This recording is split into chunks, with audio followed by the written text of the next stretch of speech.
Finn, how are you? Hey, Mary Beth, how's your day going? It's going great, really great.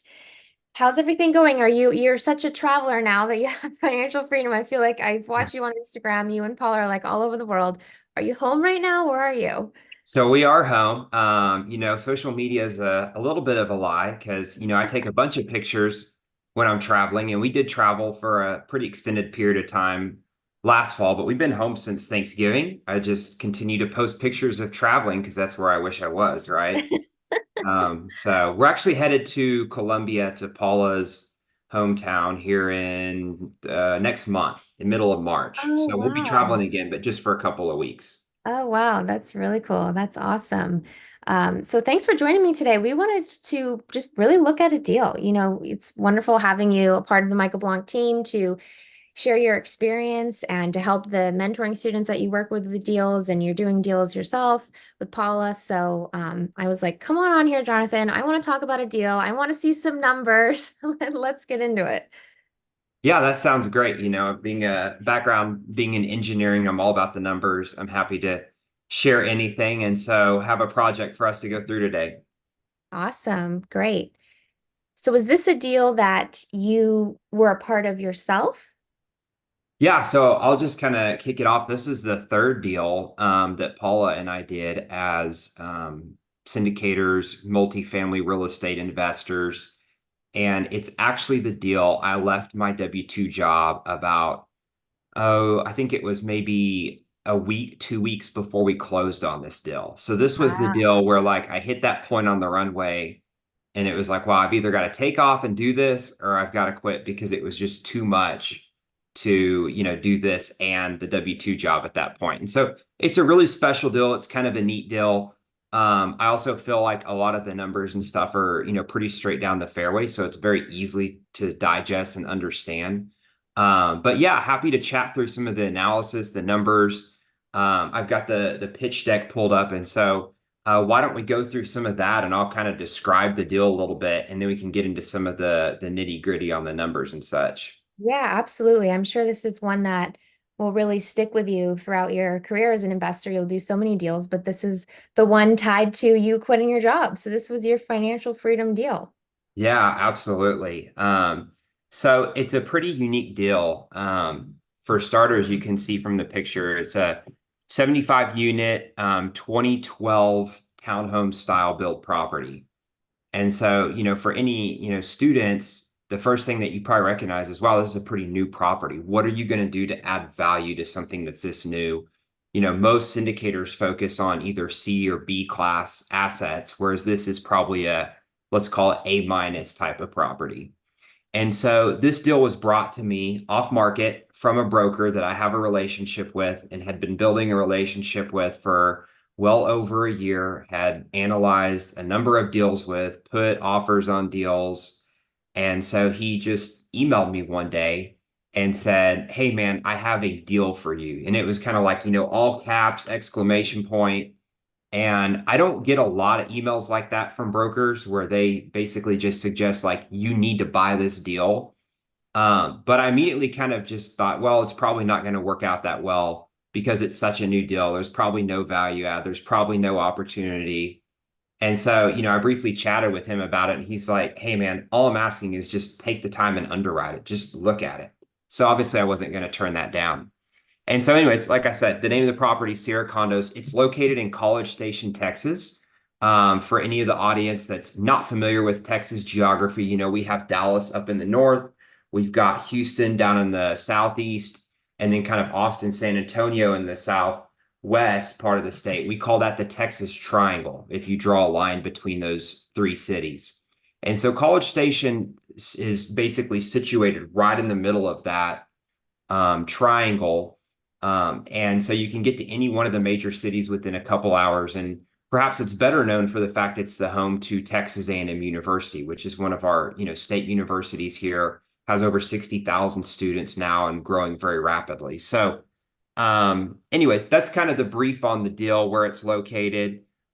Here's our deck that we have that we used when we chatted with investors about this deal. And we can talk a little bit about pitch decks and all that too, because that's something that, I like to chat about.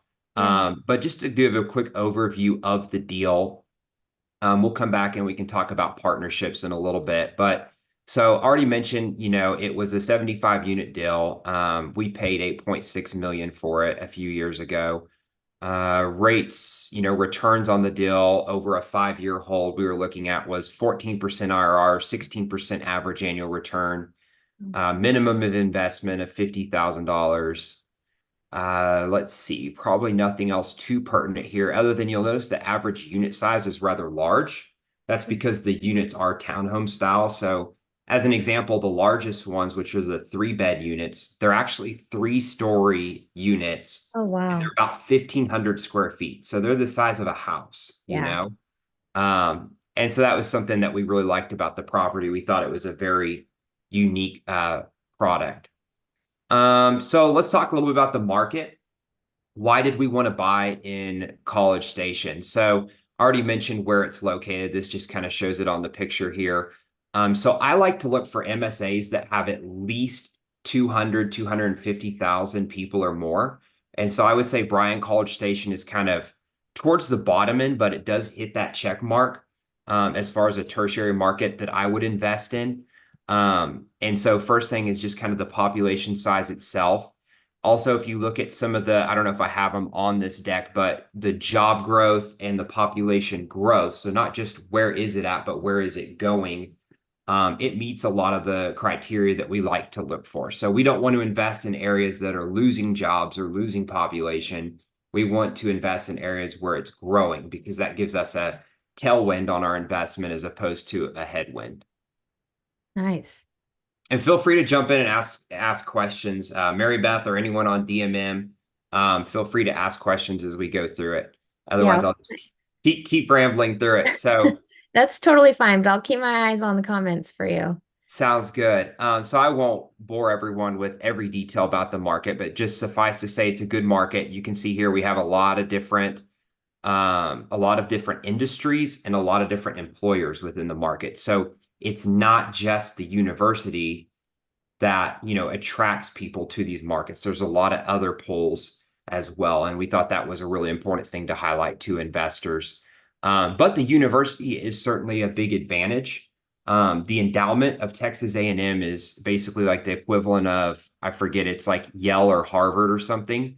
It's an enormous amount of money that goes into this university. And so, it's a great, if you want to invest in, college towns, it's definitely a good one to pick. And so that was something else that we liked. And for the record, Paula and I both went to school here. So we're very familiar with this market as well. Gotcha. Let's see what else we have here that's interesting. We already talked about student population. So you'll also notice the project, you don't have a scale on here. Oh, yeah, we do. So it's, about a mile walk, maybe slightly less from the university. It's also on the bus route, which is how most students get around in this town. And so our property is not a student housing property. It's a normal multifamily rent by the unit, 12-month lease type of property, but we do have some number of students, particularly grad students, that have jobs that live on the property, and then a handful of undergrad who, maybe they have a parent co-sign for them or something like that. But it's a traditional multifamily property, not a student housing property. Uh, Right. but we can talk a little bit more about that later on. Okay, so we already talked a little bit about the returns.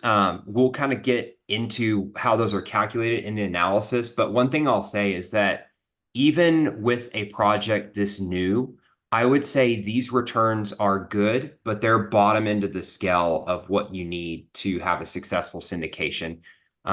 So, I would say 14% IRR equity multiple of 1.8 over a 5-year period is kind of at the left end of the slider, if you will. Okay. The thing that I propose to investors, and we can talk about this a little more when we get down there, but this project basically had no capex to it. So it was owned by a mom and pop who they ran the whole property themselves. They did the leasing, the maintenance, everything. And as a result, they did not have any type of marketing for the property. not even a website for the property. Really? So, in a college town where most people find their living accommodations through technology, we saw a lot of opportunity through implementing professional management and marketing on the property. And that was corroborated by the market analysis that we did, the rent comps that we pulled, which I'll show here in a couple slides. But the value add opportunity in this project was not going in and renovating units like you traditionally think of on value add multifamily. Rather, it was simply coming in and implementing that professional management and marketing structure so that we could bring the rents up to market value. And so, one thing I would say as far as lessons learned on this project is that there's more than one way to add value to properties. It's not just renovating units. And so, as I was speaking to investors about this deal, the highlight that I showed them is like, hey, we have the rent comp data. We know we can execute this business plan. We don't have the risk that a traditional value add project does, where we go in and we need to renovate a lot of units and we're going to find broken pipes or this or that. The capex budget is minimal, and so that risk of execution from the capex side is basically non-existent. And so the risk adjusted returns of this project are actually very good. You may go find a C-class property that has a 16% IRR instead of 14, but your risk is significantly higher than this project. Nice. Okay, let's see. What else would we want to highlight? These are just kind of some pictures of the property. It has a small pool. It's gated. Each of the units has private backyards, stainless appliances, granite countertops, all the things you would expect to see in an A-class property. Washers and dryers included, high-speed internet included. Wow, that's really nice. So we'll talk a little bit about the business plan. So we already mentioned bring units up to market rent. You'll see that I underwrote market and performer rents at $50 above the property's current effective rents. We actually pushed them $120 in year one average. Oh, So it was wow. more than double what we had. So we way underestimated those, which is obviously fantastic. Right. But we'll also talk about a couple challenges we faced along the way that were headwinds too. Charge back for internet and water. We actually wound up not doing this, but instead just left this in the market rent. When we did tenant surveys and stuff, we found that, tenants would rather just have all of these charges included in one lump sum as opposed to, in multiple charges and be kind of nickel and dime. And so we just rolled all this up together. So that was actually a change we made from the original business plan. Of course, with pet fees, you don't do that because not everyone has a pet. And so we did Right. implement pet fees, and that was a significant source of income. Oh, I didn't nice. I didn't even know or understand that so many college students had pets. When I, first started looking at this deal, I thought, well, you're in college, you don't have money, you don't have time. Like, how do you have a pet? No, a lot of college students have pets. And so, Yeah, yeah. I think COVID too, really, a lot of kids were doing remote classes and home more, and they all wanted a dog, so that doesn't surprise me. yeah, absolutely. Um, Capital improvement budget, as you can see, pretty minimal. This is rare to see something this low on a value add deal. But, we were basically just doing a little bit of deferred maintenance, if you will, around the property with this money. And so um, that's kind of the CapEx portion of it. And I won't go too much in the numbers because I'm going to pull up the SDA in a second for us to look through. Right. But, just in regards to the capital stack, pretty traditional capital stack that you see on a syndication. We have debt, which came through a CMBS lender. So non-recourse, 75% LTV loan. Class A would be our limited partners on the deal coming in the deal. They're obviously on the capital stack right above the debt. And then we, the general partners, sit above that. That's great. And Jonathan, so we just had a couple people from the DMM hop on. They were having trouble with the link, but we got it working. Okay. So we'll definitely post the recording for everyone who's joining now since they missed the first few minutes. But will you just scroll to the top for everyone just to see the property that you're talking about and Yeah, just just to give the yeah, 20 so second kind of overview of it. So we're catching talking up to about a speed. deal that Paula and I did back in 2021. 75 units, A-class 2012 build, townhome style property located in College Station, Texas, which is right in the heart of the Texas Triangle and also the home of Texas A&M University. And so we've owned this property for, I guess, 2.5 years now, and it's doing pretty well. It's a 5-year business plan, so we're over halfway through our planned hold time on the property. Um, but yeah, talking a little about that, and probably some key highlights just don't want to miss is that bought it off market through a broker relationship from a mom and pop seller, implemented professional management and marketing to bring up the rents without having to renovate units. So that was the value add part of the deal. Great, thank you. Let's see what else we want to chat about on the presentation. Uh, And and by we the can way, come, go if ahead. anyone has any questions too, feel free, put them in the chat, or you can even unmute yourself and answer them. Jonathan's happy to answer any questions along the way. Sorry, Yeah. I was one of the late people. Can you explain the capital stack real quickly one more time? Yeah, absolutely. So it's a pretty traditional syndication capital stack. So we had 75% LTV non-recourse debt from a CMBS lender that we found through our mortgage broker. And then we had almost 2.7 million actually by the time we raised a little bit over what we have here, 2.7 million of LP equity on the deal. And so obviously they sit in the capital stack right above the senior debt. And then, of course, we, the GPs, are at the top. And so we have an 80-20 split on this deal with a 6% preferred return. Nice.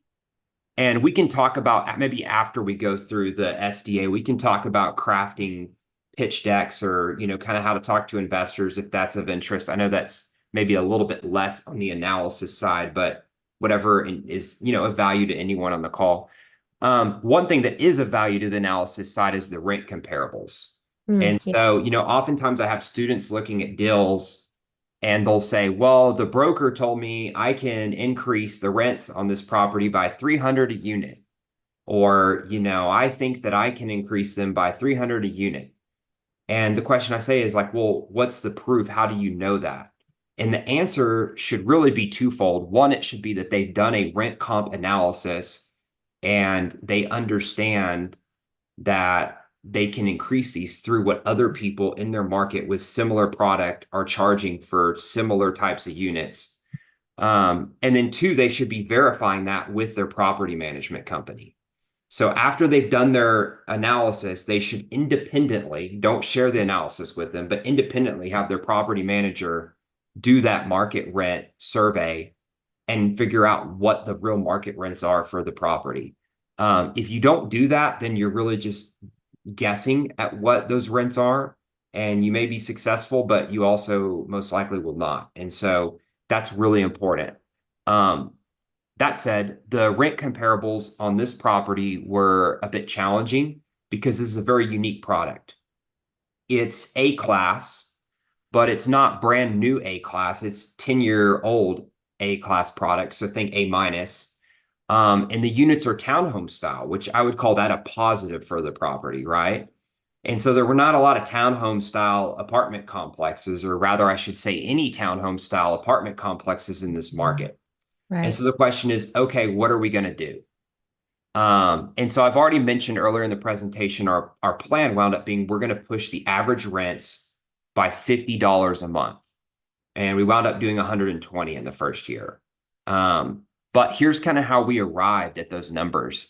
So sometimes you have to get a little bit creative. So we said, okay, there's no product that's exactly like this, but we have some very brand new A-class product in the market, okay? And so those are represented by the C and E lines that you see on these charts here. These are brand new, so at this time, 2021, these were built, think 2018 to 2020 timeframe properties. So the idea would be they're a little bit newer than us. They're not townhome style, so we do have that advantage over them. We also had a geographic advantage in that we were significantly closer to the university. We were walking distance from the university. They were not, but they were newer than us. And they had a little bit better amenities. They had the nicer pool. They had the gym. And so we considered them to be superior comps. And then we looked at a couple others represented by the D and F that we considered to be inferior comps. So these were B class properties that were, think similar location, but older properties, like 20 to 30 years old, not as many amenities, certainly not A class. And so we said, okay, we know that we can't go above these guys, but we know that we should be well above these guys on the bottom. And so kind of our strategy was position it somewhere in the middle. And you can see, depending which chart you're looking at, whether you're looking at by the bedroom or the square footage, we were a little bit lower here, but a little bit higher here. But we basically wound up right in the middle of these two. The A line represents where the property was, and the B is what we're pushing to. And so that difference is a $50 average delta. But the whole point of this is that you can see we did a lot of thought into where we can push these rents to. And we were very conservative with our assumptions. And that's why we were able to more than double, what we said we were going to be able to do with pushing those rents. Another thing that was definitely pertinent to analysis that you should always include, I always look for it on investor pitch decks, is a sensitivity study. So the number one thing that's going to affect your returns on your property is the exit cap rate, your terminal cap rate. Where are you going to sell the property at? It's the biggest unknown. You have almost no control over it whatsoever, other than maybe a little bit of exit timing flexibility. You have no control over that. And so you definitely want to have a sensitivity study for that. You see here, we did one for occupancy and we did one for rent growth. And our rent growth was extremely conservative also. So we had, mind you, we bought this in 2021. So we had 2% rent growth. And I think everyone knows that, Texas and many markets had double-digit rent growth in both 2022 and probably the first half, we'll say, of 23. And we'll just say 2022. Right. Okay, let's jump over to the SDA now. And we can always come back to this. Awesome. And for people who'll be watching on the live stream, SDA stands for Syndicated Deal Analyzer. And so everyone kind of does their SDA a little bit different. So I'm just going to kind of highlight the important parts of it. Obviously, this isn't a time where I can, teach through every detail of it, but we're working off of column 4 here. That's where our offer is being derived from. And so, we originally offered 8.6 million on this deal, and then we were able to push by 50K just to get it across the finish line with the seller. Let's see. Already mentioned we were getting a loan that was 75% LTV. In 2021, that was not only normal, but actually a little bit lower leverage. A lot of people were getting 75 to 80% LTC, which is like 85% LTV. So, it was a pretty conservative capital stack from a debt perspective in this time. I would say you see, because it was an A-class project, we weren't really doing any CapEx. We had repairs and reserves on the order of 150K together. I think we've spent total like 50K of that. We haven't spent a lot, but that's something that normally on value add, I would say be very cautious of. You always wind up needing more money than what you think you will. On this project, it worked fine, but definitely be cautious with that. Maybe don't follow this example if you're looking at an older property in particular. Right. At the time we bought the property, it had been 100% occupied for 2 years straight, minus the, quick 1-2 week turns between tenants. It had been 100% occupied. And so same thing here. You see, we've got vacancy of 5, 1%, concessions lost to lease. We've gone up a couple percent in vacancy. So we're at 100% today actually on this property, but throughout the course of the year, because we've pushed rents a lot, we probably average about 97% occupancy or something, which is still really good. It just means we're pushing the rents, close to that market value. And so it's a little bit harder to sign leases. One thing to note, you would never underwrite a deal with less than 5% vacancy. This is as aggressive as I would get. And the only reason we were this aggressive on this property is because of its financial history and because of the product type that it was, because it was, so new and located right there by the university. That's a great piece of Um, advice too, by the way. I'm going to write that one down. yeah, so let's talk about expenses. And unless you think everything is great on the project, we can talk about a couple lessons learned. So all these expenses, I originally put in some numbers for these when I did my first pass underwriting. And then when we found the property management company we're going to use, we had them independently build a budget to verify that all these expenses were reasonable. And we were pretty accurate across the board, except for three different things. And those three things were insurance and taxes and payroll.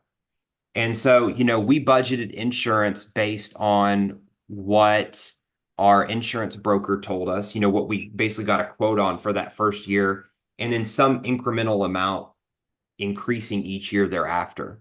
And so the first year we were obviously fine, but then the second year they really tried to push up the insurance high, and we fought, pretty hard on it, but we ultimately wound up just a few thousand above what we had budgeted, so it wasn't an excessive under budget, but definitely a lesson learned there that you have to be really careful, particularly if the economy looks like insurance is moving in an upward direction.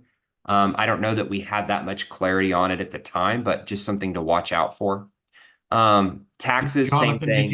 you have to cut coverages when you did that, or were you able to keep the same plan when We you we just didn't went? cut any coverage. We just paid the additional amount.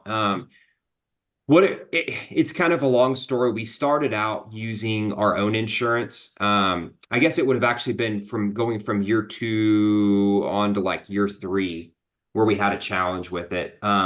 So first year we had our own insurance. It was on budget. Second year we used our property manager's insurance policy, which was also on our budget. And then the third year, the insurance with our property manager was going to go through the roof. And so we wound up going back to our own insurance through our insurance broker. That's kind of the long story. And ultimately it was still a little bit above what we budgeted, on the order of a few $1,000s.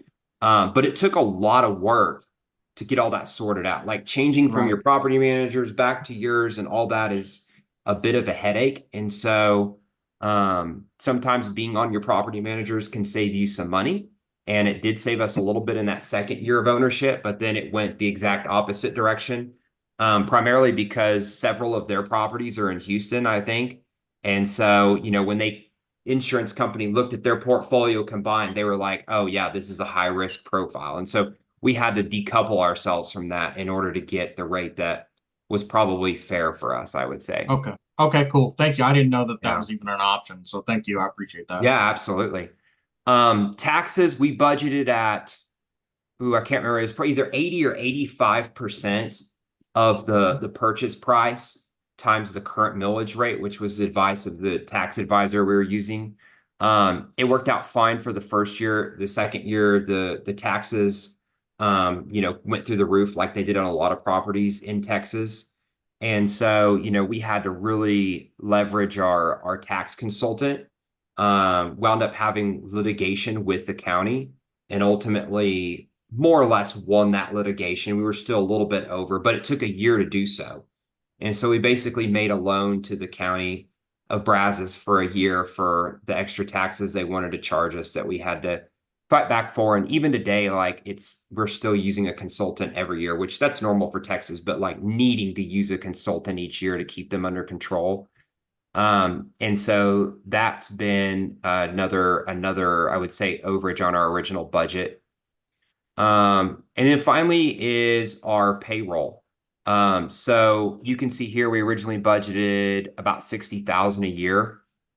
And so this went up significantly over the next 2 years with our PM. Basically, they were like, oh yeah, we'll do it for this amount. But then as labor costs went through the roof, and I think they were being a little sporty on their budget in order to try and accommodate us, they had to push that up higher. And so all in all, those are three expense categories that you really need to watch closely. We were very fortunate in that because we were so conservative on our rent increases, and also another one I didn't bring up was our other income. We can see that a little better on the P&L. It basically kind of offset the two, so it paid for that extra taxes and payroll. But I would say in general, we're one of the lucky ones. Some people didn't get that fortunate. We had a CMBS loan, so we had a 4.9% interest rate. Great for today, not so great for 2021. We can talk a little bit more about that in a bit if folks want to, but essentially, because we had some student population on this property, even though it was not a student housing deal, we had to go CMBS because agency wouldn't lend due to the percentage of students we had actually living on the property. And so part of our business plan is we've been lowering that percentage of students and looking more for either professionals, young professionals at the university or in the market that are working, or even grad students that have a job that will support the rent levels, so that when we go to sell the property one day, our buyer will be able to get agency lending, which ultimately offers the best terms. And let's look at the P&L here. So I mentioned, we were increasing some of our fees on the property, and I'm going to make these numbers up a little bit, but see here, year two, we were, considering we're going to get about 36,000 in other income. I know we're well north of 50. I can't remember the exact number that we're at. So that's helped us out a lot. And then, the actual rent increases that we were able to achieve, you can see, year one, it was about 1090 to 1080. So that's like a $90 increase. That's with the organic market rent growth of 2% we have here. And we were, Question. go ahead. What other income did you bring in? What did you implement for that? What other what? Uh, uh, how did you get the other income? What kind of stuff did you implement to create the other income? Yeah, that's a good question. So since it was like a mom and pop owner, they didn't necessarily really charge any fees to the residents, like maybe like a $50 application fee, but nothing else. So first of all, we just charge standard fees, application fee, admin fee, late fees, um, damage fees that we took seriously. Like if you damage a unit, you will be charged for it here. So just those normal fees that every good property management company is going to charge.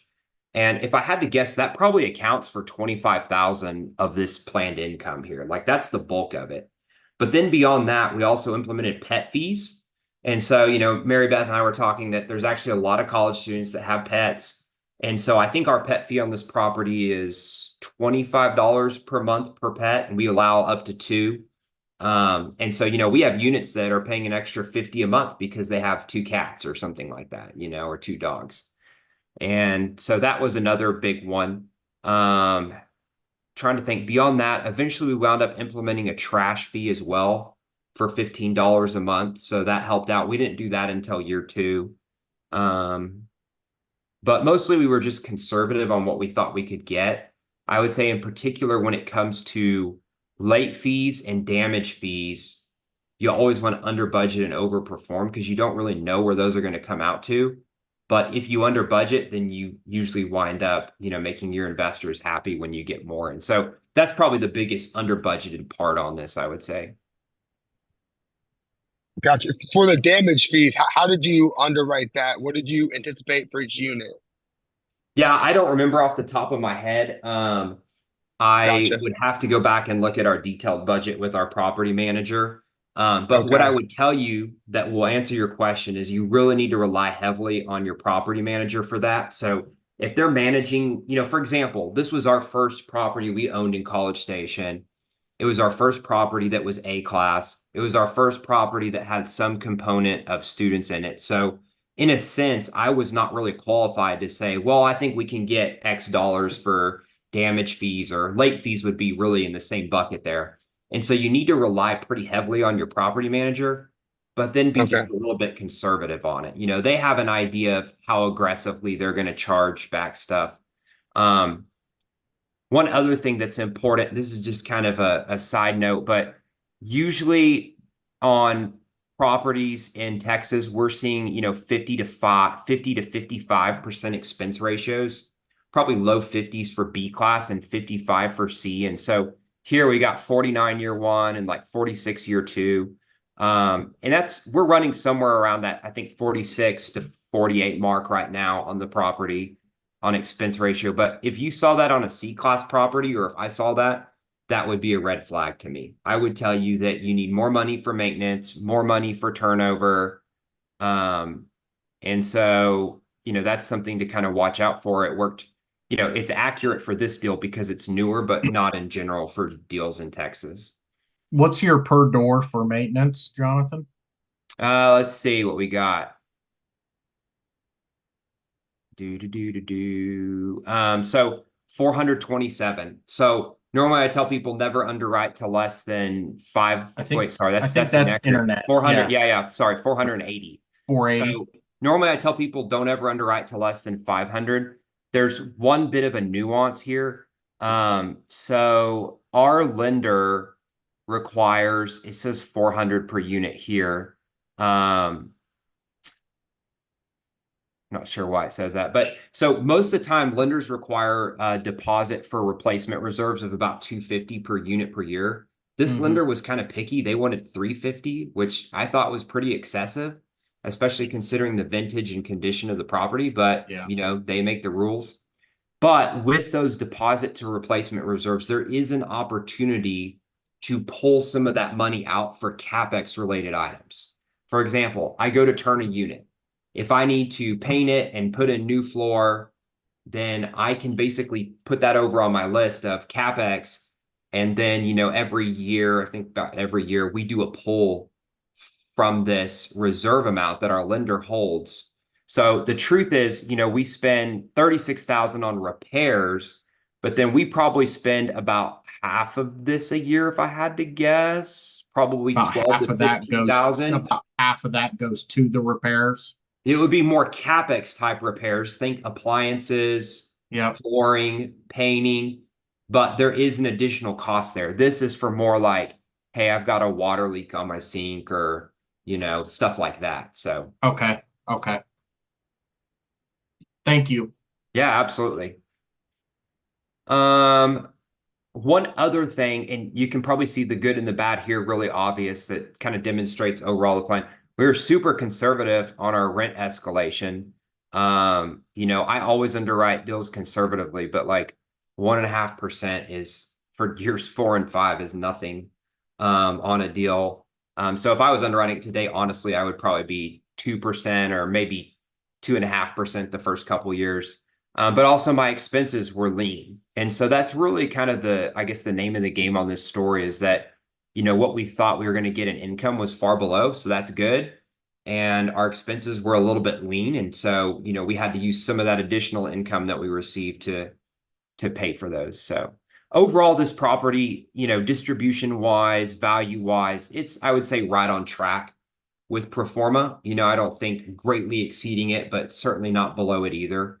So, I think ultimately as rates start to come down this year, we'll probably exit the deal in a couple years like we had planned and, return at or above, what we projected.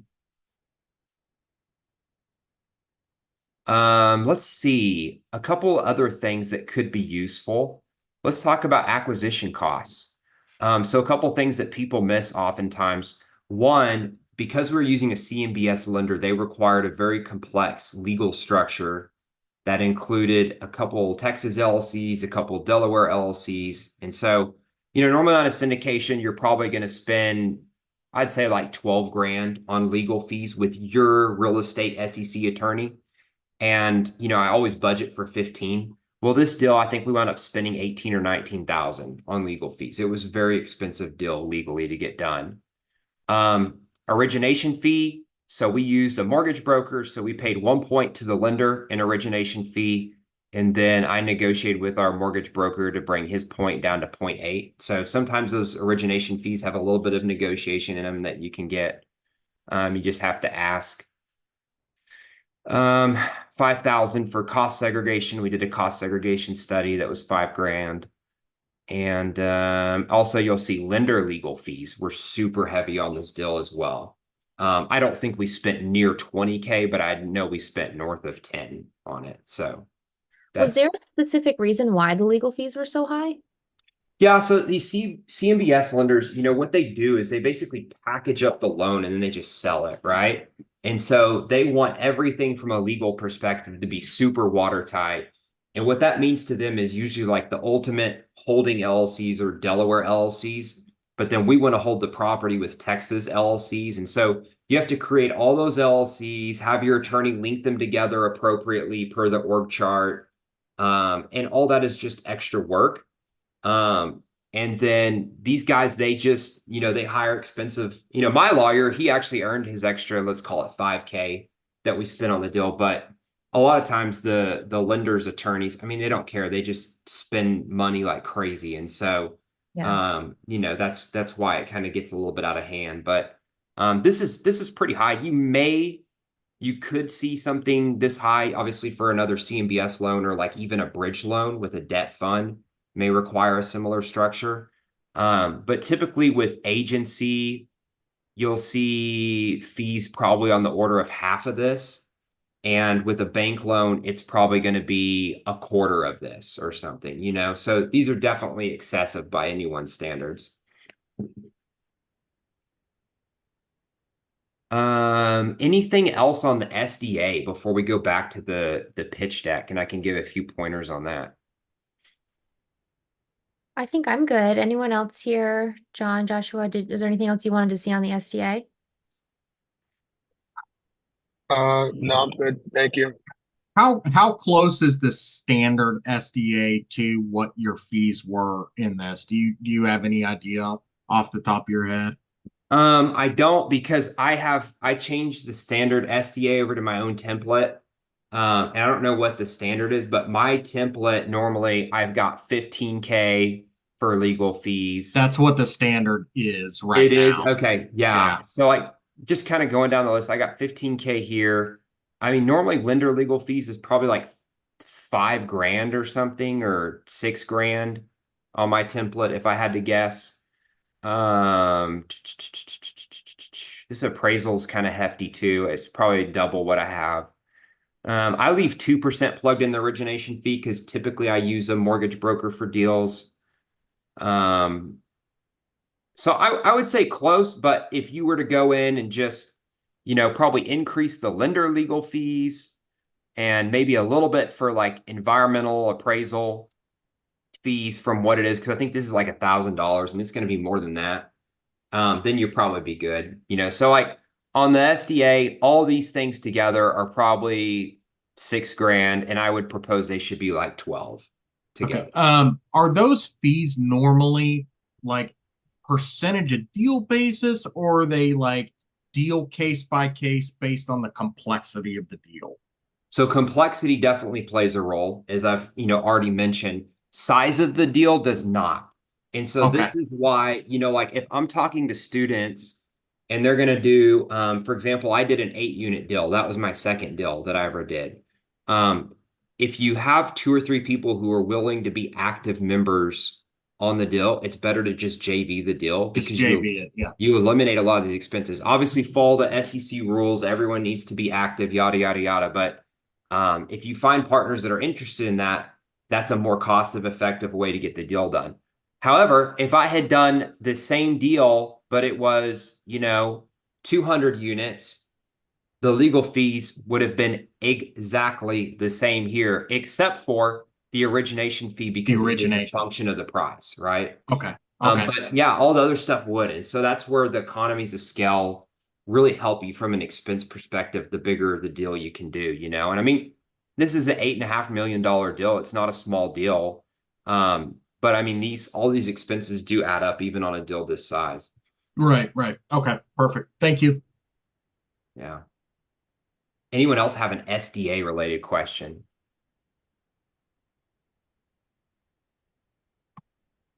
Cool. So do we want to talk? Well, who has just a question in general? Anything in general that you want to see, maybe from the pitch deck?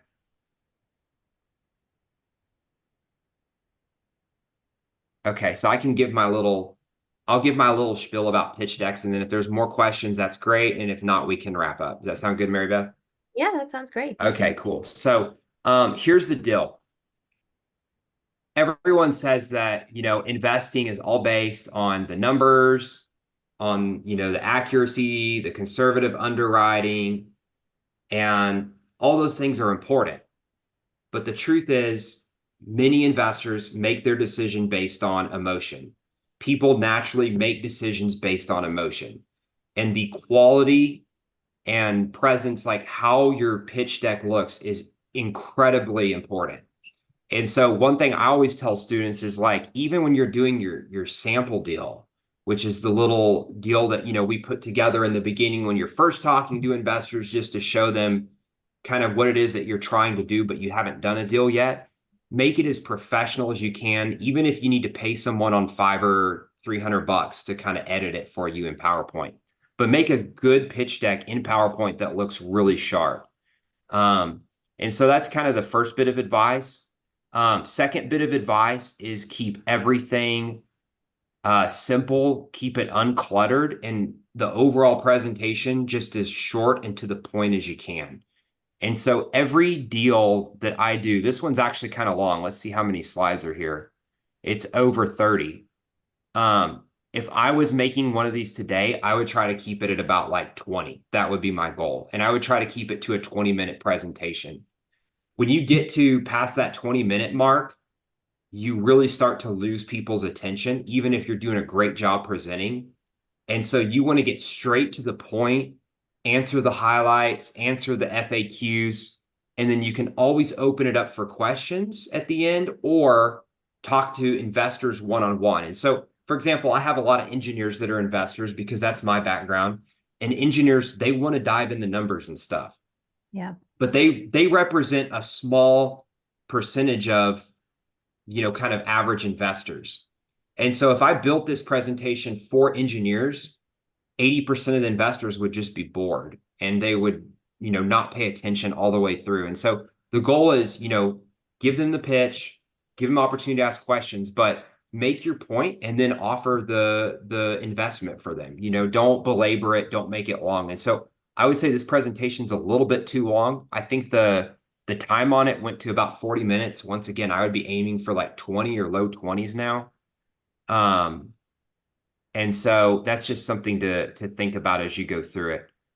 These charts are a must in every presentation, the ones that show what you get. So, we're familiar with terms like IRR, cash on cash, average annual return.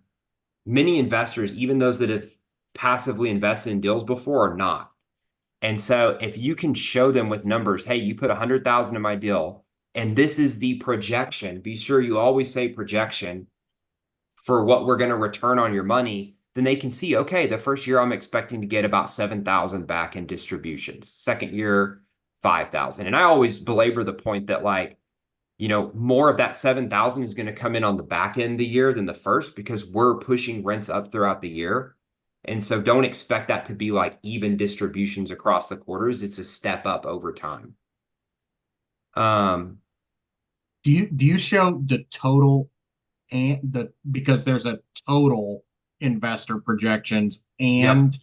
a per. So I see you have 100 based on 100,000 and 50,000, but Yep. you don't have like the entire investment total. I don't do that with this specific chart.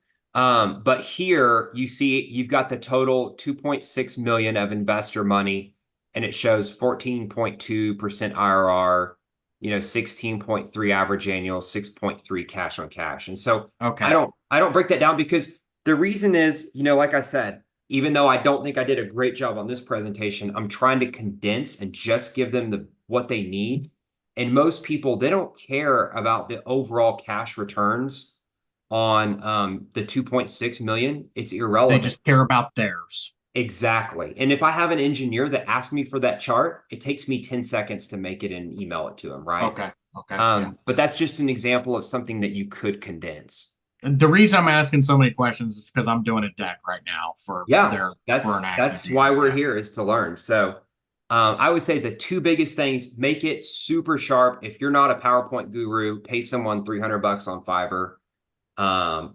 It's worth the weight in gold to have a good pitch deck. Second tip would be make it short, like 20 slides. The third tip is limit the number of speakers, and whoever is speaking needs to be incredibly sharp. So like our last pitch that we did, it was primarily me and one other person. I think there was four of us that spoke, but a couple were pretty short, and then a couple of us spoke pretty long. I rehearsed my portion, which was maybe half the presentation. I probably spent 10 to 12 hours rehearsing it, like just to myself on the computer, at least, for like days beforehand, because you Right. only get one shot. You just have a few minutes to capture their attention. And so I think the biggest lie about like sales and presenting and stuff that I've learned as a former engineer that had no sales skills is that it's natural talent or you just wing it. That's not true at all. You No. absolutely have to have a great presentation. You have to prepare and you have to practice if you want it to be successful. It's very good advice, Jonathan. Thank you. Yeah, absolutely. Any other questions? I can ramble all day, but I know we're starting to get to the end of our hour. So, any other questions I'm happy to answer about the presentation, underwriting, the deal? Well, I know in the beginning of the call, just to kind of fill you guys in of where, for those who missed it, where did you find this deal? Yeah, absolutely. So we found it off market through a broker relationship that I've been developing for over a year. And I think I mentioned that he sent me an email with this deal and like in caps was like, you need to buy this deal or something like that, like this is a great deal. And I think that's interesting because, I get a lot of deals from brokers, as I'm sure many of you do. And someone would be like, oh, yeah, it's great because of this or this. But like, there's a certain energy that when they really believe it's a great deal, like I can key in on it, like this is not just another deal where they're just trying to get the top dollar for the seller. Like this is a deal that they're like, hey, Jonathan likes good deals and this is for him. And so they don't come along very often. It's pretty rare. Um, but you kind of got to key in on those emotions from the brokers. And the sellers themselves were a mom and pop that actually lived in College Station, ran the property themselves. I'm actually still friends with them to this day. Great people, and actually went and did the due diligence walk with the owner of the property. So that was a really cool experience that most people don't get. Most of the time, brokers try to kind of separate the seller and the buyer, but that gave me a lot of comfort. In particular, because since this was a 2021 deal, it was 1% hard earnest money day one. So I put $86,000 of my own money hard day one on the property, no contingencies, and I did not have that money to lose. And so it was like, we wanted it to be a great deal, and I think it has turned out that way. But also thankful that we're not in 2021 where you have to do that still. Right. Yeah. Wow. It also speaks to the importance of broker relationships. Absolutely, yeah. If you had to do one thing different on the deal, what would you do differently? Hmm. Wow, that's a tough question. I